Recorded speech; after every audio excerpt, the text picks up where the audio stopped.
Here on FTD Facts, we've been learning about many great armed forces from around the world. And many of you awesome Southeast Asian and South Asian viewers have seen that we've been doing a lot in Europe lately. However, for this video, I thought I'd return back to the amazing country of India and look at the Air Force, its history, and what it has going on today. What's going on, guys and girls? I mean, it's more of a male majority audience that watches our military videos, but if there's a few girls out there, hello, how you doing? Welcome to FTD Facts, a channel where I look at people, cultures, and places from all around the world. And yeah, today we're looking at India's Air Force. It's very impressive, and you're going to be surprised at the stuff that they have going on today and some of its history. Which, by the way, before we get into the whole thing, just letting you know, this is part of our India military playlist. Feel free to check it out. It's going to be in the cards in this video that you can check out at any time. And if I say check out one more time, I'm going to... So obviously, in today's world, the Air Force is in charge of defending India's airspace and assisting in international operations that India is a part of. And I actually kind of like their motto because as much as I'm not a religious person, they do talk about Lord Krishna, and that's a very important thing to all the people of India. The motto of the Indian Air Force has been taken from the 11th chapter of Gita, the discourse given by Lord Krishna to Arjuna on the battlefield of Kurukshetra during the Great War of Mahabharata. And the great form of the Lord is reaching the sky with glory, invoking fear and loss of self-control in the mind of Arjuna. With that, the Indian Air Force similarly aims to overwhelm the adversaries with the application of aerospace power in defense of the nation. Now, India's Air Force was founded on October 8th, 1932. During that time, the Air Force was another part of the Royal Air Force, and unfortunately, there's not a lot of information about the Air Force within India prior to this date. Of course, I'm going to assume that India did have an Air Force at that time, but it operated solely under the British Royal Air Force. And despite what people may think, the first real squadron that was made up of Indian pilots was a squadron of 5 that was put together on April 1st, 1933. This was known as the No. 1 Squadron, and they flew the Westland Wapiti biplanes. And they were obviously first led by an RAF commander by the name of Flight Lieutenant Cecil Boshier. Shortly after this, World War II broke out in 1939, and India was surprisingly very useful with its Air Force in the attack against the Japanese. This is because a lot of Indian pilots were focused in the occupied territory of Burma.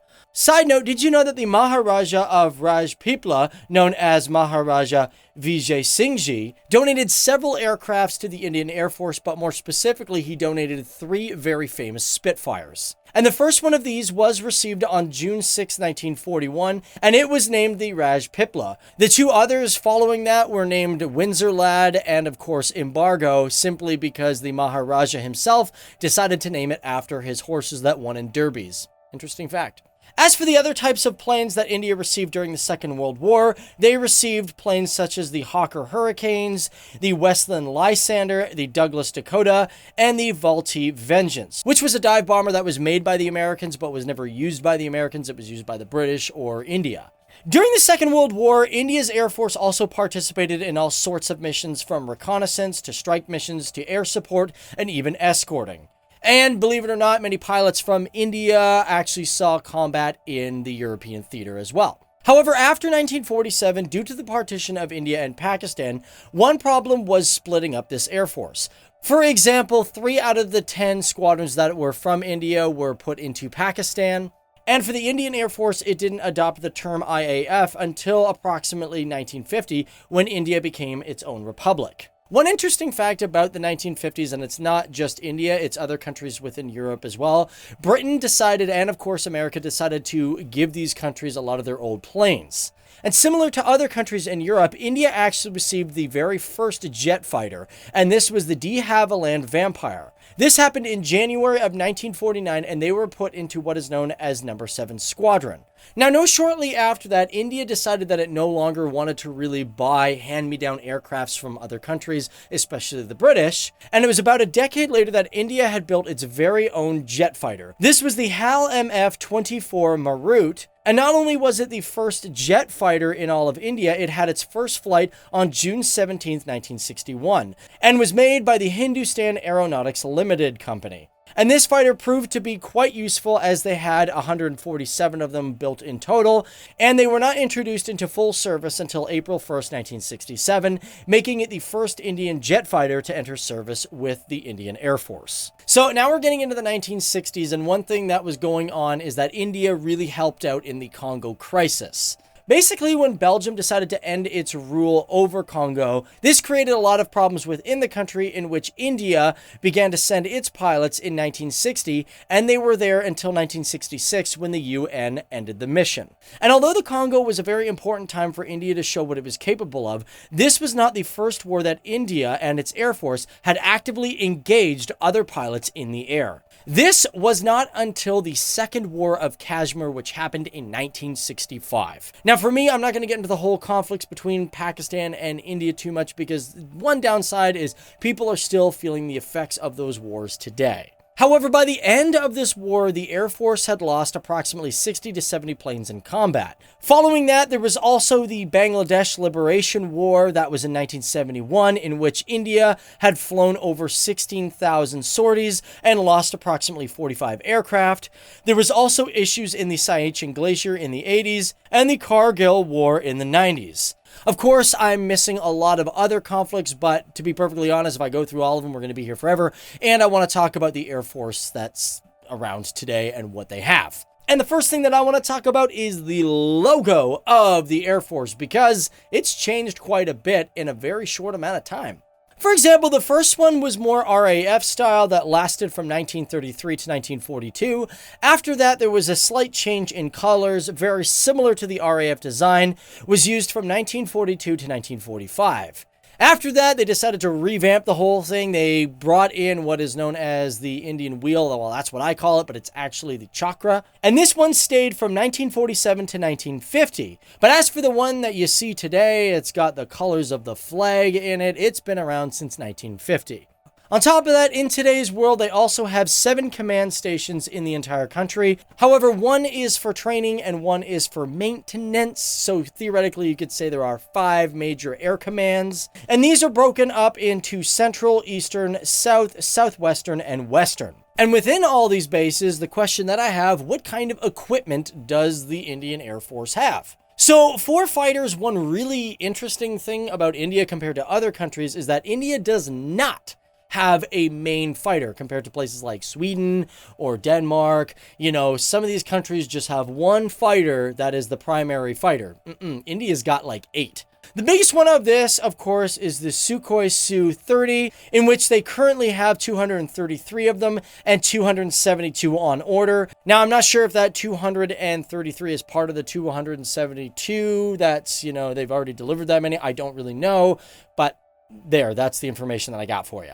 On top of that, they also use the MiG-21, the MiG-27, the MiG-29. They are also purchasing the French Dassault Rafale, and of course have the old Seppicat Jaguar. Which, by the way, when we're talking about India, one thing that it is going through, and this is not just in its Air Force, it's in its entire military, and that is they're modernizing, they're buying new aircraft, new guns, and all that sort of stuff. And yeah, the Dassault Rafale is one of the new planes that they're getting. On top of that, they've also ordered 120 of these HAL TAJs. Either way, the country has over 770 fighters. Of course, some of them are older, but they are revamping. It's crazy. You may also be wondering, what does a general squad of fighters look like? Well, one squadron makes up about 18 fighters. To continue with the inventory, they use many AWACS units along with reconnaissance, electronic warfare, but as for transports similar to fighters, they have 8 different types. One of the biggest of this is the Super Hercules, in which they have 11 of them. However, in total, they have at least 243 transport aircraft. As for helicopters, they use the Mi-24, which they have approximately 15. However, they've recently invested in the Apache A64, in which they have 22 of them on order. As for the rest of the helicopters, they have approximately 319, which classify as transport or utility. They also are purchasing one of the biggest Chinooks, in which they plan to order 15 of them.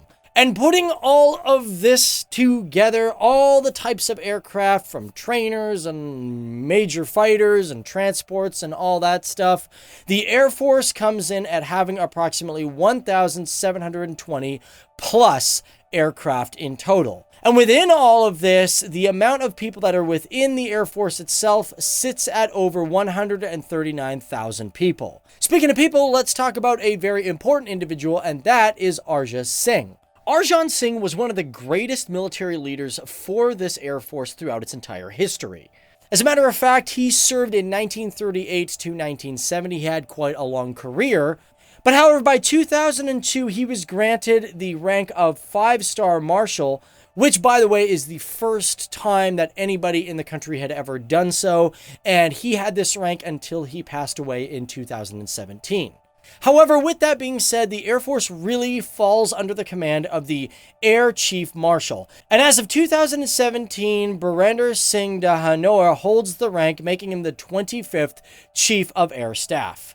So that's pretty much it, guys. That is me just giving you a little bit of the history and a little bit of everything else. I guess the only thing that I can close out with in this video might be the really cool motto that this Air Force has. Because for India, their Air Force is touch the sky of glory. And I'm not even going to lie, guys. I'm not even going to try to pronounce it into its native tongue because you guys are just going to go, oh, it sounded so bad. No.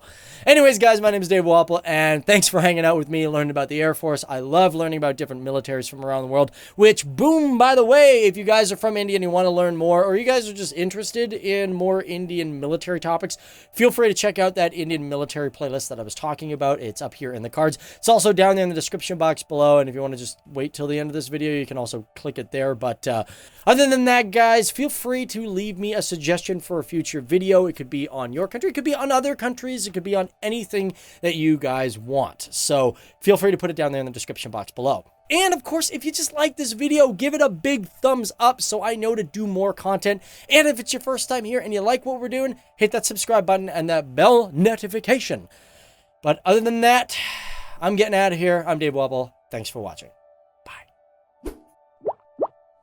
All right, so here is that military playlist, which, by the way, feel free to click that, but I just want to let you guys know about this other playlist we have. This is a playlist all about just India and the great things about this country. Loving these playlists. We've done like 5 videos on India. It's crazy. Check them out. Have a great day, and we'll see you later. Bye.